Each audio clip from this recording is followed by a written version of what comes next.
Hello दोस्तों, welcome back to my YouTube channel.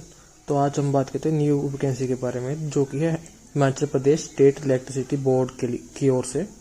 इसमें जो आपकी अप्रेंटिसशिप ट्रेनिंग होगी, ये वैकेंसी जो सिर्फ फीमेल कैंडिडेट्स के लिए रहेगी। इसमें टोटल मिला के आपकी 45 वैकेंसी रहने वाली है। इसमें जो ऑनलाइन डेट है वो 27 सितंबर से शुरू हो चुकी है। इसकी जो लास्ट डेट रहेगी वो 21 अक्टूबर रहने वाली है। और जो ये ट्रेनिंग होगी वो 1 साल की रहने वाली है आपकी इसमें फीमेल कैंडिडेट्स के लिए। तो चलिए बात करते हैं क्वालिफिकेशन क्या रहेगी अलग अलग ट्रेड के हिसाब से, और उसमें कितनी वैकेंसी रहने वाली है आपकी। तो फर्स्ट आते हैं डिसिप्लिन में, ट्रेड इलेक्ट्रिकल में। इसमें जो आपकी 7 सीट रहने वाली है। इसमें क्वालिफिकेशन जो आप बीई बीटेक होनी चाहिए इंजीनियरिंग, इलेक्ट्रिकल इंजीनियरिंग में, और या तो इलेक्ट्रिकल एंड इलेक्ट्रॉनिक्स इंजीनियरिंग में। सिविल में आपके पास 3 सीट रहेंगी, बीई या बीटेक होना चाहिए आप सिविल इंजीनियरिंग में। ह्यूमन रिसोर्स में आप ग्रेजुएट होने चाहिए विद एमबीए। फाइनेंस अकाउंट में आपके पास 5 वैकेंसी रहेंगी। इसमें आप या तो सीए या तो आईसीडब्ल्यू या तो एमकॉम या तो एमबीए फाइनेंस होना चाहिए आपके पास किसी भी रिकॉग्नाइज यूनिवर्सिटी या बोर्ड से। तो कैंडिडेट जो एमकॉम और एमबीए फाइनेंस वाले हैं उनके पास जो बीकॉम भी होना चाहिए, ग्रेजुएशन लेवल पास होना चाहिए। जो लॉ के कैंडिडेट्स हैं उनके लिए 3 वैकेंसी रहेंगी। इसमें जो आप ग्रेजुएट होना चाहिए लॉ में। नेक्स्ट आते हैं इंफॉर्मेशन टेक्नोलॉजी। इसमें आपकी 11 सीट रहेंगी।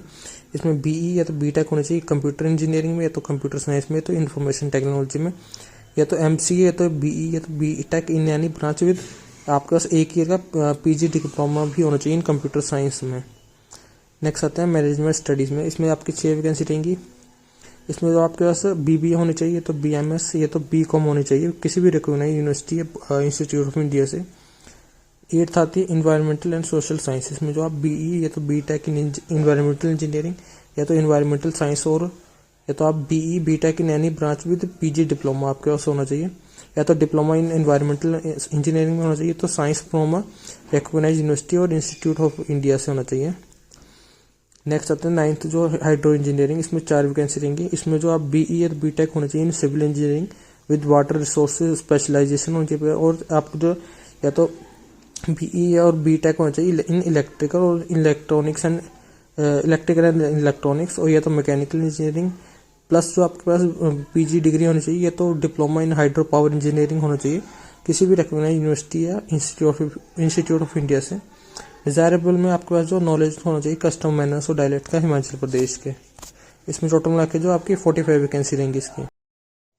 नेक्स्ट बात करते हैं टर्म्स एंड कंडीशन की। तो इसमें कैंडिडेट ध्यान रखें कि जो आपकी एप्लीकेशन फॉर्म आप सेंड करेंगे, आप ईमेल के थ्रू ही सेंड कर सकते हैं इनको। इसमें जो एप्लीकेशन जो आपकी लास्ट डेट के बाद जो एक्सेप्ट नहीं करी जाएगी।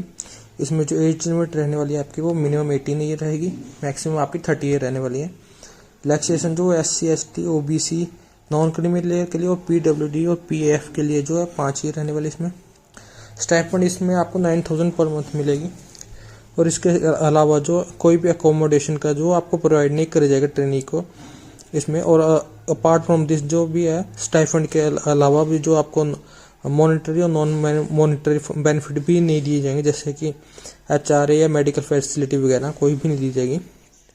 ट्रेनिंग ड्यूरेशन जो आपकी 1 साल की रहने वाली है इसमें, और इसमें जो फीमेल कैंडिडेट ही अप्लाई कर सकती हैं ओनली। चलिए बात करते हैं सिलेक्शन क्राइटेरिया कैसे रहेगा। तो HPSEBL ने सिलेक्शन क्राइटेरिया के लिए कुछ नियम बनाए हैं। इन नियमों के अनुसार जो कैंडिडेट को उनके मार्क्स के आधार पर मेरिट लिस्ट में रखा जाएगा। इसमें सबसे पहले जो 10th के मार्क्स के ऊपर जो आपकी वेटेज रहेगी 20% रहेगी। 12th और डिप्लोमा के जो मार्क्स होंगे उनके भी 20% आपकी वेटेज रहेगी, जो भी हायर होगा। एसेंशियल क्वालिफिकेशन की जो आपकी 60% वेटेज रहेगी, और टोटल जो मार्क्स होंगे 100 होंगे। इसके बाद जो मेरिट लिस्ट प्रिपरेशन होगी, इसमें जो मेरिट लिस्ट प्रिपेयर करने के लिए HPSEBL ने कुछ रूल्स बनाए हैं। इन रूल्स के अनुसार जो है कैंडिडेट को उनके मार्क्स के आधार पर मेरिट लिस्ट में रखा जाएगा। अगर दो कैंडिडेट्स के मार्क्स सेम है तो उन पहले डेट ऑफ बर्थ के हिसाब से जो आपको डिसाइड किया जाएगा, जैसे कि कौन ओल्डर है उसमें डिसाइड किया जाएगा। अगर डेट ऑफ बर्थ भी सेम है तो मैट्रिकुलेशन के मार्क्स के आधार पर आपको जो डिसाइड किया जाएगा। अगर डेट ऑफ बर्थ भी अगर आपकी सेम रहती है तो 10th के मार्क्स के ऊपर आपको जो सिलेक्ट किया जाएगा। उसके बाद जो शॉर्ट लिस्टेड कैंडिडेट्स की जो लिस्ट बनाएगी HPSEBL के ऑफिशियल वेबसाइट पर आपको जो डिस्प्ले की जाएगी। कैंडिडेट को कोई भी अलग से इंटीमेशन नहीं दी जाएगा। इसमें कैंडिडेट को जो अपने एप्लीकेशन फॉर्म के दी गई इन्फॉर्मेशन की करेक्टनेस की जिम्मेदारी जो आपको खुद लेनी पड़ेगी, ये भी ध्यान रखें। अगर कोई इन्फॉर्मेशन जो आपको गलत पाई जाती है तो कैंडिडेट जो आपको जो कैंसिल हो सकता है इसमें। इसमें जो आपकी डॉक्यूमेंट वेरिफिकेशन भी होगी, तो शॉर्टलिस्टेड कैंडिडेट को डॉक्यूमेंट वेरिफिकेशन के लिए बुलाया जाएगा। कैंडिडेट को ओरिजिनल सर्टिफिकेट वगैरह जो आपको प्रोड्यूस करने होंगे, और कैंडिडेट को जो मेडिकल फिटनेस सर्टिफिकेट भी प्रोड्यूस करना होगा। डॉक्यूमेंट वेरिफिकेशन के दौरान कोई भी डॉक्यूमेंट इनकम्प्लीट या गलत नहीं पाना चाहिए।